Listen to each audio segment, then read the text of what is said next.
Welcome to this video on easy English. If we can learn the language easily, that is so much better for us. We are going to talk about how to speak persuasively. Persuasively would mean that you bring the other person, the listener or the listeners, to your process of thinking. You convert them to think like you do. If they do not agree with you or if they think differently, you try to convince them that they should think like you. Persuasively is an adverb. I have done adverbs for you in the grammar lesson. The noun form is persuasion. Persuasion.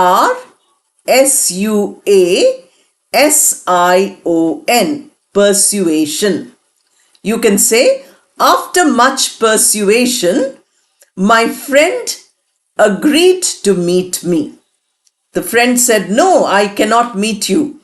And then you kept saying that how we should meet. We haven't met for a long time. So you say, after much persuasion, my friend agreed to meet me today. That is the noun form. The verb form is persuade. Persuade. Persuade we can use as a verb. I persuaded my friend to meet me today. The meaning is the same as the noun and the verb, but the usage is different. I persuaded my friend to meet me today. My friend said that he or she had a lot of work. Then I said, please, would you like to come? Can't you spare a little time? Don't you think you should come and meet me? We haven't met. Let us meet today that you are also free, I'm also free. Then your friend says, no, I'm not free. Then you persuade. Now, the adjective is persuasive. Persuasive. Persuasive. A person who can convince others. A person who can talk to people and make them change their mind. That person is a persuasive person. To be a good salesperson, you have to be persuasive. Suppose you are selling a car, then not every day everybody buys a car. A person comes to your showroom. You have to be persuasive in order to be able to sell the car which you want that person to buy. That person comes to buy something and you persuade them to buy something else. So what is your quality? Your quality is persuasive. Now today the video is titled Persuasively. Speaking persuasively. Because speaking is the verb which we have here, and to qualify a verb we require an adverb. So we have used persuasively. I will tell you a few phrases first, how we can speak persuasively, because I have already explained to you what the concept of persuasion, persuade, persuasive or persuasively is. If you watch the entire video, you will be able to get the maximum benefit. If you want to know what these parts of speech are, please go to the videos on grammar. If you want to know the vocabulary part of it, you go to the vocabulary videos. There are now podcasts and playlists on the channel. Earlier, I used to put only videos. I am also learning the techniques of YouTube. So after putting these in the form of a podcast, you can listen to the whole thing one after another effortlessly and you get the benefit. So watching And then, sharing and commenting. Of course, like if you think the video helps you, and subscribe if you haven't done it till now. All these things are what I say every time. It's very repetitive. But please remember that repetition is one way of learning the language. Some of you felt bored because of the advertisements in the middle. Don't be bored. Advertisements is a wonderful way of learning a language. The way in which the advertiser uses language is very persuasive. So if you want to learn how to speak persuasively, you must watch the advertisements hundreds of times. Then you get the benefit of real persuasive speaking. We have certain phrases which we can use when we speak persuasively. Let us talk about these first, and then I will mention some points about how you can be persuasive. Because all of us need to learn some phrases that makes our English very easy to articulate. So I'll give you these phrases first. One very common phrase which we can use is, I think you will agree. Suppose somebody comes and asks you that, I have an idea that we should change the timetable of this program. Now, you don't want the timetable of such a program to be changed. You don't want the schedule to be changed. Then what do? You say, I think you will agree that the program is excellently timed at this point. Now, how will you say? I think you will agree. This is a very, very important phrase to use when you want to speak persuasively. I think you will agree. Now, somebody in the office contradicts what you say. You say that, I think we should complete this file today. That person says, no, I don't think we should do it today. Then you can use this phrase. I think you will agree that this file is important and it is also very urgent.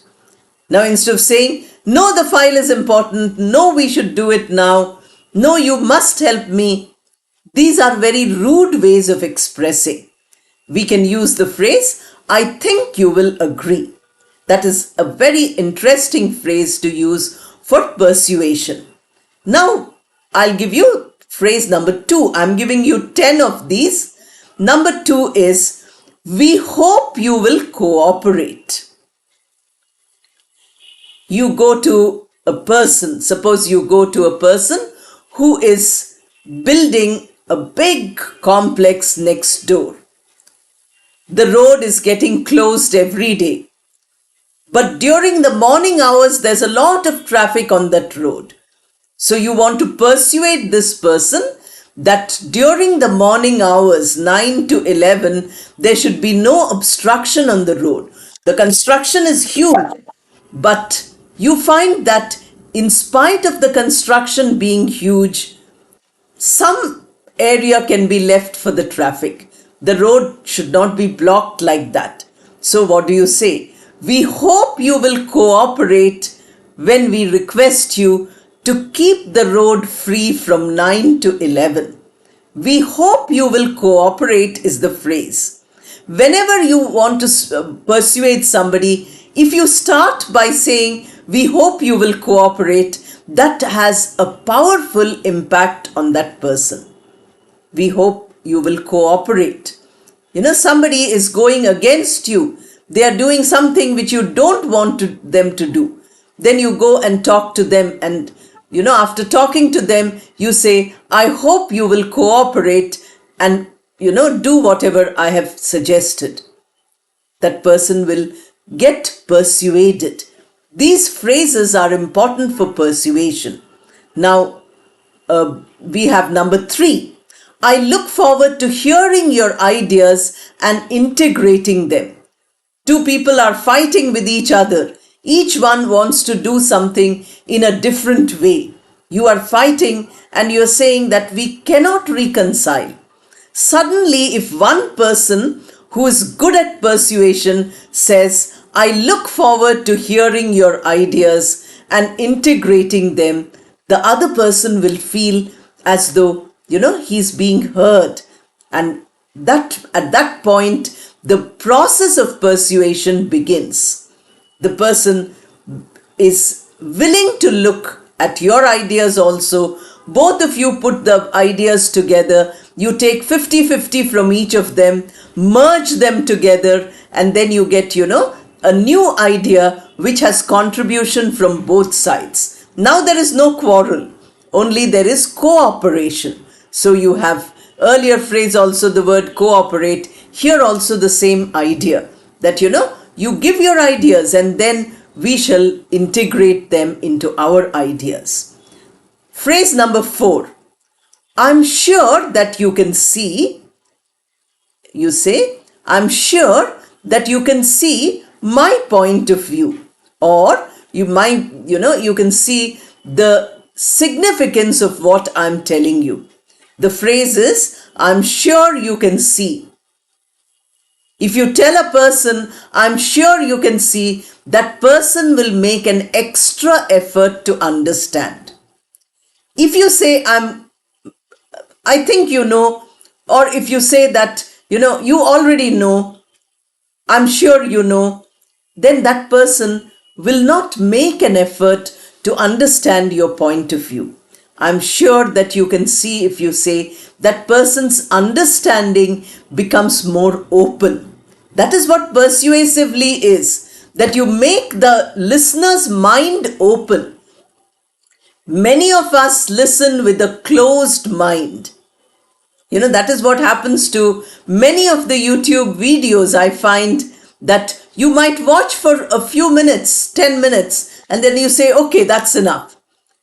But what I would recommend is you watch for 10 minutes, stop it, take a break and watch the rest, because you are missing important points if you just skim at the surface. We call it in English as the tip of the iceberg. The tip of the iceberg means only the top. Iceberg is a huge mass of ice. Usually it is under the water. Only small portion is visible above the sea water. So we say tip of the iceberg. So the first 10 minutes of the video are the tip of the iceberg. The real video begins only much later. Therefore, you have to have a little patience and you get the benefit. Then you move on to the next, number 5. What needs to be done or what we need to do. Persuasion implies that you form a team with your audience. The audience might be one person or the audience might be a group of people. So you say, what we need to do is this. Then the others feel as though you are involving them. Very often in these videos, I have been telling you that now we are all a team. You and I form a team where we are going to help each other do better in whatever learning we have to do. Many of you say, give material. Then I would like to persuade you by saying, please watch the videos 5 times. Write down the notes as you would write in a real classroom. I know all of you are adult learners. You are very busy. You are not like school or college students. But if you learn like them, your learning is better. The learning becomes really effective if you learn like that. So what we need to do is one way of persuading. Then we come to number 6. I ask you to think about it. I ask you to think about, and then you give a whole idea of what you should think. It is like, I'm sure you can see. I asked you to think about. Don't give a decision now. I ask you to think about it. This is very persuasive because once you think about it, then the other person will come up with a solution which is close to what you wanted. Persuasion is a very important, a very significant point for every person. In your personal life, you have to persuade people around you. In your professional life, a doctor persuades a patient to take the right treatment. The patient persuades the doctor to, look into the illness and give the right solution, the right medication. The teacher persuades a student to learn. The student persuades the teacher to teach better and better. Are we not all persuading?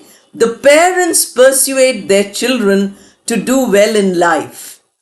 The children persuade the parents for various things which they require. Sometimes the persuasion is huge. They might ask you all the time for something. So I ask you to think about it. And then I'm writing. Persuasion is also not only in speaking, but in writing. So phrase number 7 is about writing. I'm writing in order to persuade you. I'm writing in order to convince you. I'm writing in order to tell you what I think. These are ways of persuasion. Now we come, you have explained everything. Nevertheless, I feel. This phrase, nevertheless I feel, or nevertheless I believe, nevertheless I think. Nevertheless is a connector. I haven't done conjunctions and connectors yet in grammar. I'll do it soon. Then you have on the other hand. This is what we have come across. We have seen that this is the manner in which the work has been done. On the other hand, there is another way of doing this. Somebody tells you something. You say there is another way of doing it. In one of the videos, I have given you the story of Angulimal. Buddha can go and, transform him by some magic. He doesn't do it. He says, on the other hand, I can always talk to him. I can convert him only by some magic, spiritual words. But I can also talk to him on the other hand. This is highly persuasive. If you give two choices, the person is bound to be persuaded. Then we come to the last one. It has come to my attention. This is what we say. It has come to my attention that this can be done or that can be done. And when we have this idea, this persuasion is very important. So when you use these phrases, I have given you 10 phrases by which you can speak persuasively. Now, what is the need for speaking persuasively? Whenever we speak, our aim is to give some ideas to the audience. The audience might be one person, as I told you, or the audience might be a group of people, 5 or 10 people. Suppose you have invited people for a dinner party. I've given you an entire video on planning a dinner party. So everybody has come and they are sitting around and talking. It is late at night. Now you need to persuade everybody to have dinner quickly. They are busy talking. They don't want to eat. They are enjoying the small talk. But what do you want to do? You have invited them for dinner. So it is time they had their dinner. What you need to do is you need to speak to them persuasively. I think it is time for us to have dinner. Don't you agree that it is quite late and we should have some dinner now? In this way, this persuasion takes the form of some speaking which we do to make other people's mind, to make up the mind of other people. Their minds are not made up yet. They have not taken a decision, and you are helping them to take this decision. This is what persuasion is. Very often, persuasion is required in our personal life also. Suppose you are a parent and you want your child to do a particular thing. Either it is in studies, or it is in career, or it is in sport, any of these areas. Now your son or daughter says, "No, I don't want." Forcing them to do it, ordering them to do it, is not a good way at all. What is the best way to handle this situation is persuasively. Speaking to them persuasively. Very often, persuasion requires many times speaking, not only once. You might not be able to persuade anybody only by doing it once. You find that in the political system, speaking persuasively is very important. When the political leaders come for your vote, how do they speak? You are undecided. Who will you vote for? The leader who comes to speak in your colony, in your locality, persuades you to vote for his or her party. Excellent example of persuasion. Persuasion is helping your audience to make up their mind. If they are undecided, if they have a strong opinion, and you can change that opinion by giving them rational arguments, that also is persuasion. So somebody says that, "I don't believe this is possible." Then somebody else has to persuade that person by saying, "Yes, it is possible. We can try it." I'll tell you a small story of Swami Vivekananda. Somebody wanted this in one of the comments I saw. What to read on Vivekananda. This young boy, his name was Narendranath Datta before he became Swami Vivekananda. He was a young boy, Naren, who was playing with everybody. So somebody said, "There is a ghost on a tree." And all the friends ran away. Naren said, "I will watch in the night. I will go and stay under that tree or on top of that tree and meet the ghost and come." All his friends spoke to him persuasively. Somebody said, "No, Naren, the ghost will kill you. Don't go there." That is persuasively using fear, frightening Naren. Another person said, "Why do you want to go and keep awake the whole night? You can sleep comfortably in your bed." Persuasively. Another person said, "Suppose something terrible happens, then what shall we do? So don't go." They are trying to use emotion. What will happen to us if you go, if you are killed by the ghost?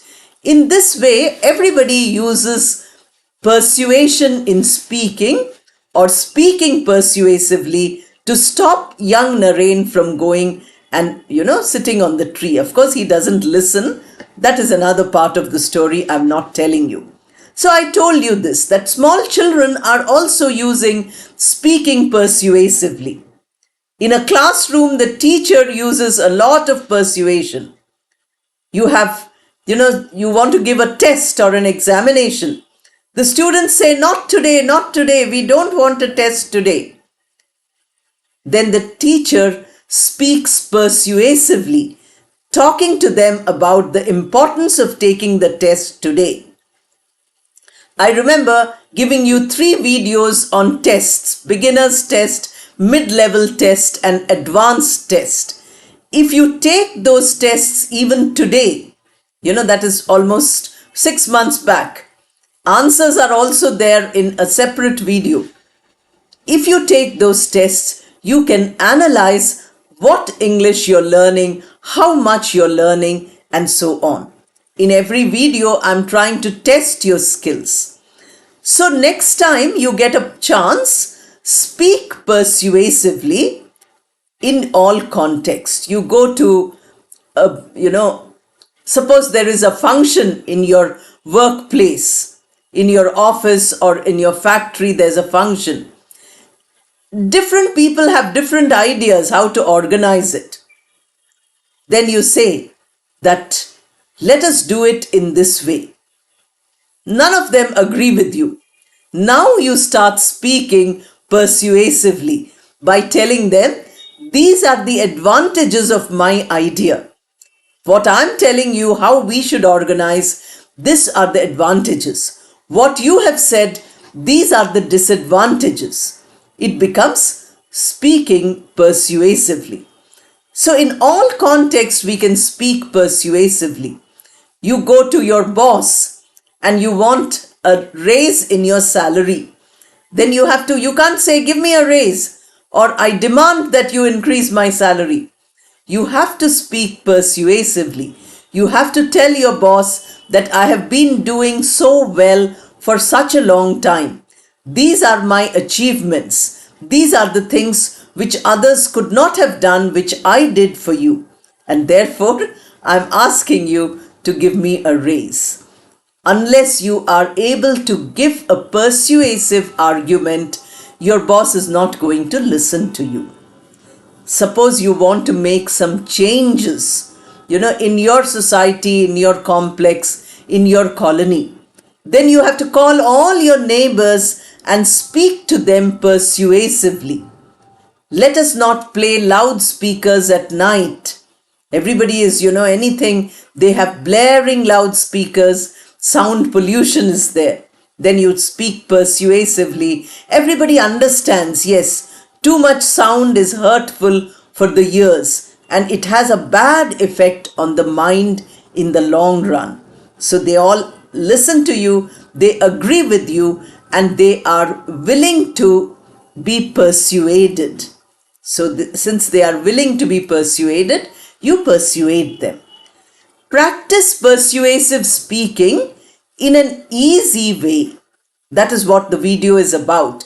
Easy English, speaking persuasively. I have given you fluently and correctly and accurately, spontaneously everything. But all those become useless unless you have the skill of persuasion. Unless you add persuasively to every skill which I have given you, you will not succeed as a good speaker. To become a good speaker, you need persuasive speaking. And therefore, the video on speaking persuasively is very important for all of you who are aiming to learn advanced English. Thank you and all the best.